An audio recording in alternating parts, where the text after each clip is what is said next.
For decades, we've really been told that a high IQ, well, that's the ultimate predictor of success. Right. It's what everyone focused on. Schools, jobs. Exactly. We chase it, Yeah. thinking it's the gold standard, the key that unlocks everything. Yeah. But what if that's only, say, half the story? Mm-hmm. What if there's another factor, just as powerful, maybe even more crucial? Something beyond just raw intellect. Yeah, something that dictates not just what you know, but how you navigate the world, connect with people, and ultimately, how successful and fulfilled you become. Okay. So today, we're doing a deep dive into Daniel Goleman's groundbreaking 1995 book, Emotional Intelligence, Why It Can Matter More Than IQ. We're looking at this whole concept of EQ. Emotional quotient. Right. Our mission is to unpack Goleman's big ideas, get a handle on the core parts of emotional intelligence, and really explore why these emotional skills might be even more impactful than just being book smart. In all areas of life, really.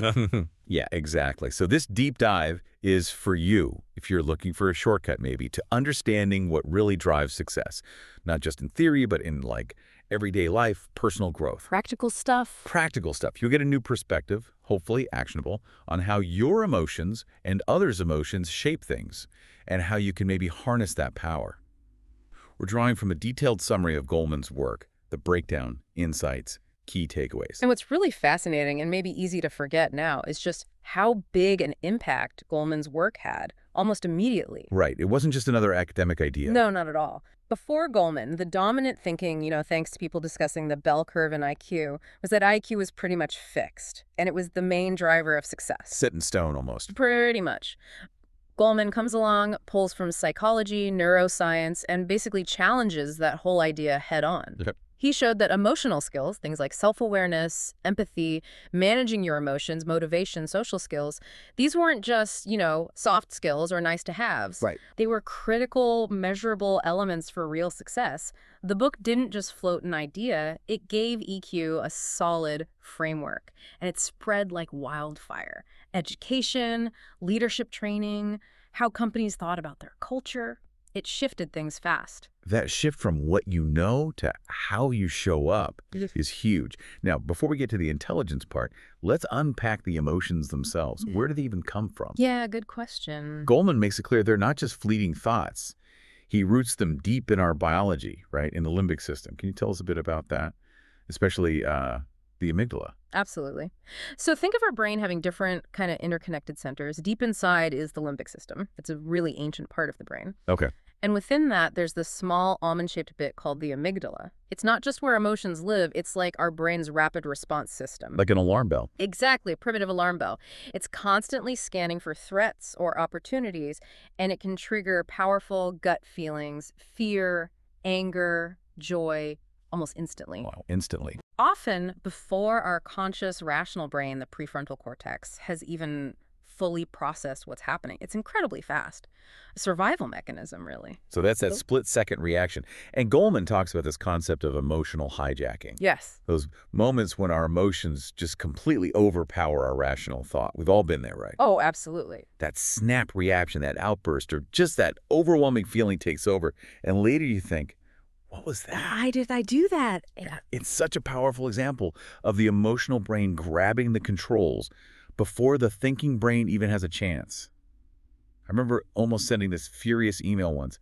Pure anger. We've all been close. Total hijacking moment. Thankfully, I stopped myself. Right. And from an evolutionary standpoint, these emotions were crucial for survival. Yeah. Fear made our ancestors run from danger. Anger helped defend territory. Makes sense. But the key thing in our modern world is that this ancient wiring, if we don't manage it, can actually harm our decisions. How so? Well, physical threats are less common now, so that fight or flight response might turn into, say, yelling at a colleague, making a rash financial move when you're anxious, or just shutting down in an important conversation. Ah, I see. So the trigger might be different, but the reaction is still primal. Exactly. It's about recognizing that wiring and figuring out when it's helping us today versus when it's actually getting in the way. It really makes you reconsider what's driving our actions. Goleman puts it so well. He says, in a very real sense, we have two minds, one that thinks and one that feels. That captures it perfectly. And he adds, the emotional brain responds to an event more quickly than the thinking brain.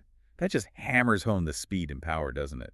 Feelings often get there first. Setting the whole stage for what comes next. Okay, so We've established emotions are powerful, sometimes overwhelmingly so, they can hijack us. But Goleman's real genius, I think, was showing this isn't just something that happens to us. Right. It's not just passive observation. Exactly. This is where he moves from theory to practice. He breaks down emotional intelligence into 5 core components. And crucially, he says they're learnable. That gives us a roadmap. That's the revolutionary part, really. These 5 pillars give EQ its structure, its practical use. And unlike IQ, which many see as relatively fixed. Right, you kind of get what you get. Well, Goleman showed these EQ skills are different. We can develop them. First up is self-awareness. The foundation. Absolutely the foundation. It's knowing your own emotions, your moods, your drives, and really importantly, how they impact others. So knowing your triggers, strengths, maybe blind spots? Precisely. Without it, you're just reacting, flying blind emotionally. And interestingly, studies show lots of people think they're self-aware, but others don't see it that way. There's often a gap. Okay. What's next? Self-regulation. Hmm. So once you're aware, this is about managing those disruptive feelings and impulses. Not suppressing them, though. No, not suppressing. That's unhealthy. It's more about thinking before you act, staying calm under pressure, handling change. It's that pause between feeling something and doing something. Choosing your response. Exactly. Then there's motivation. This is about using your emotions to push towards goals. Persistence when things get tough. Having that internal drive that goes beyond just money or status. Using passion as fuel. Right. Resilience. Seeing setbacks as learning opportunities. 4th is empathy. Ah, big one. Huge. Understanding the emotional state of other people. Putting yourself in their shoes, seeing their perspective, feeling with them, not just for them. It's the bedrock of real connection and trust. Hard to have good relationships without it. Almost impossible, I'd say. Mm. And finally, social skills. This is about managing relationships effectively, building networks, finding common ground, building rapport. So communication, handling conflict, teamwork. All of that. Influence, collaboration, basically being good at navigating the social world and working well with others. I say those are the 5. And the crucial distinction, the really empowering part, is that unlike the common view of IQ being fixed, these 5 skills, you can learn them, you can develop them throughout your life. That's huge. It means you have agency. Totally. It gives you a path to improve that isn't just about cramming more facts. It was revolutionary because it offered hope and a practical route for personal growth. That's a really powerful idea. Learnable skills, not fixed traits. Gives us all something to work on. So let's make this concrete. How do these 5 components actually show up in our everyday lives? Not just the definitions. Right. Let's see EQ in action. Yeah. Maybe give us some different examples. Like, how might high self-regulation look different for, say, a paramedic versus a teacher dealing with a difficult class? Okay, good example. So self-regulation for a paramedic, that's staying calm and focused in a chaotic emergency, making clear decisions under intense pressure, not letting fear take over when someone's life is on the line. High stakes. Very. Now, for a teacher facing a disruptive class, self-regulation might look like managing their own frustration, not raising their voice impulsively, finding patient and constructive ways to regain control and connect with the students causing issues. Same skill, different expression. Exactly. The context shapes how it looks, and when you zoom out, you see how vital EQ is at different life stages. Like in childhood. Definitely. EQ starts developing early. Parenting that helps kids name emotions, handle frustration constructively, schools that teach social-emotional skills. These make a huge difference. Kids with these skills tend to share better, cope better, make friends more easily. Builds a foundation. A critical one. Then in relationships, it's everything. Empathy lets you understand your partner's unspoken feelings, maybe their stress from work, which prevents misunderstandings. Instead of just reacting to their mood. Right. Self-regulation helps you have a calm discussion instead of a shouting match. Without EQ, relationships really struggle with trust and connection. Makes sense. And the workplace. You mentioned leadership. Yeah, this is one of Goleman's most cited points. He argues EQ is often a better predictor of success, especially in leadership, than technical skills or even IQ. Really? Better than IQ. Often, yes, because high EQ leaders can inspire teams, build loyalty, manage conflict effectively, influence people. They understand the human dynamics. It's not about being nice necessarily, it's about being effective with people. Which led to that quote. The sine qua non of leadership, the indispensable quality. That's such a strong statement. Sine qua non, the thing without which it cannot be. It really flips the script on what makes a great leader. Not just brains, but understanding people. Precisely. It suggests brilliance alone isn't enough if you can't connect, motivate, or navigate the emotional landscape of a team. Okay, so given all this impact, a really important question comes up. Is it ever too late? Huh. The can you teach an old dog new tricks question for EQ? Yeah, exactly. What if you didn't get that great emotional coaching as a kid? Are you just stuck with the EQ level you have now? The good news is absolutely not. It's never too late. Yes.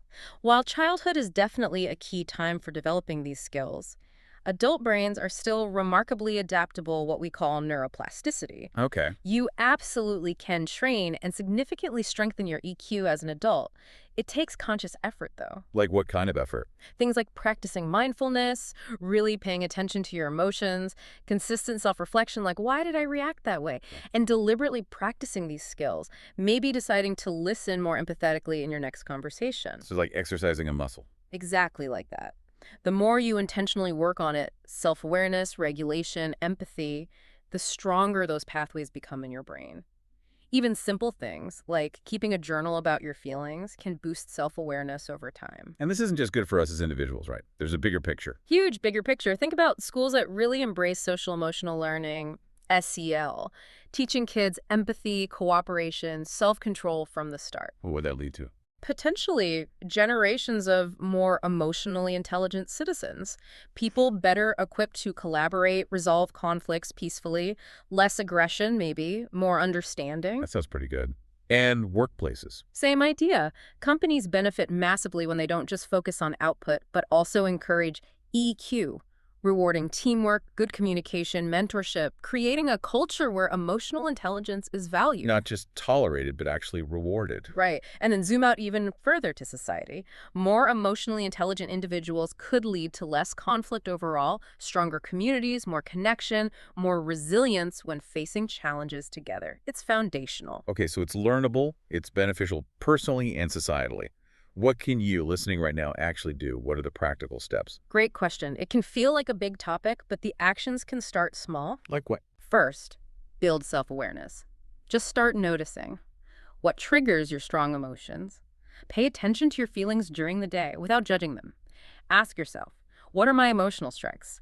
Where might I have blind spots? Ways I react that I don't fully see? Reflection is key. Just paying attention more. Exactly. Second, manage your emotions. Practice that pause. When you feel triggered, stressed, angry, take a breath before you react. Count to 10. Just observe the feeling for a moment. That pause gives you space to choose a response instead of just lashing out. The space between stimulus and response. That's it. Third, stay motivated. Try to see setbacks not just as failures, but as chances to learn. Reframe challenges. Tap into what you're passionate about to keep going when things get hard. Find that internal drive. Okay. Fourth.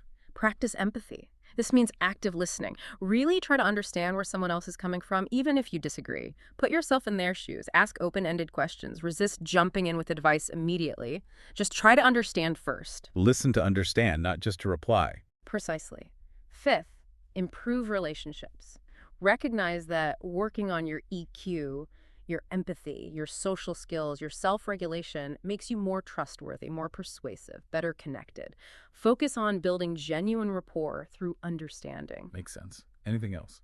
And finally, maybe invest in EQ resources. Read books like Goleman's, do exercises, maybe even look into workshops if that's available to you or your organization. See it as an investment in yourself, in your career, in your relationships. It pays off everywhere. That's a great list of actionable steps. Yeah. So let's do a quick recap of what we've covered today. Okay.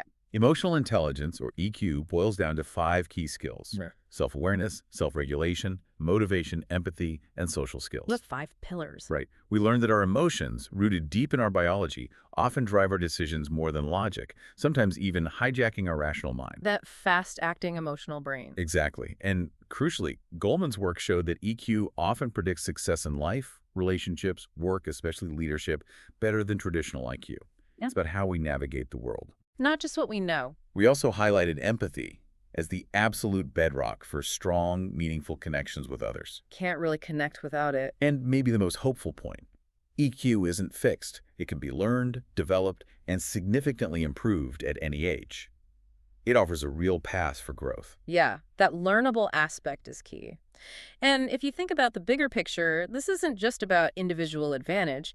It could be a key to, well, societal improvement. How so? Well, it raises a big question, doesn't it? What if we as individuals, as a society, started valuing and prioritizing the development of emotional intelligence just as much as we push for academic grades or technical skills? Imagine that shift. Exactly. Imagine the ripple effect, not just more successful people in the traditional sense, but maybe more connected communities, more resilience, more harmony, less destructive conflict. A different kind of progress. Potentially. Yeah. So the challenge for you listening is maybe. What's one small step you can take this week? Maybe practice that pause. Try to listen with more empathy in one conversation. Just one intentional action to start building that EQ muscle. It's a single conscious choice. That's where the journey